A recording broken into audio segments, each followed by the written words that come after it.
सच के साथ खड़ा होना है, मजलूम के साथ खड़ा होना है। तो लिहाजा जो भी सोशल मीडिया का एक्टिविस्ट जो है ऐसे जबर का शिकार होगा, कोई कार्रवाई होगी, इंशाल्लाह हम हौसला भी देंगे, हिम्मत भी देंगे, केसेस भी लेंगे।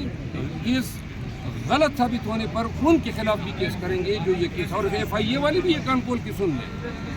केस दायर करने का मतलब ये है कि केस होगा तो दायर करो, अगर बगैर केस के सियासी और असर रसूख के तहत आप लोग जो है साबित को नाजायज तंग करेंगे, इंशाल्लाह हम ऐसे। अच्छा, ये जो मामला छेड़ा था, ये उस्मा गुल साहिबा ने छेड़ा था, सॉरी उस्मा बुखारी साहिबा ने छेड़ा, अज़मा बुखारी।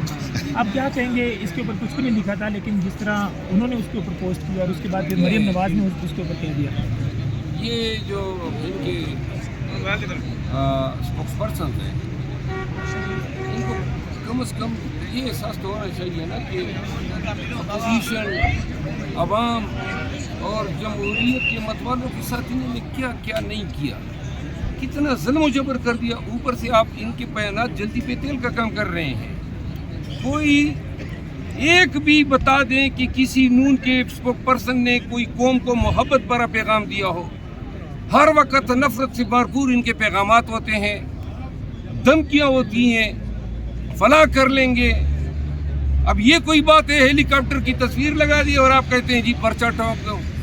और भाई आप फिरौन बने हुए हैं 2 साल से, लेकिन जिस तरह फिरौन तबाह बर्बाद हुआ था, इंशाल्लाह अल्लाह ताला की ज़ात और ये कौम उसी तरह आपको तबाही गिरा पे गमजन करेगी।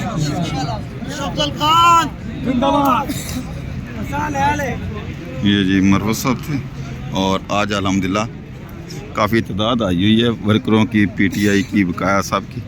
आपने देखा आज माशाल्लाह काफ़ी तादाद आई है, वकला की भी, वर्करों की भी और बकाया साहब की भी।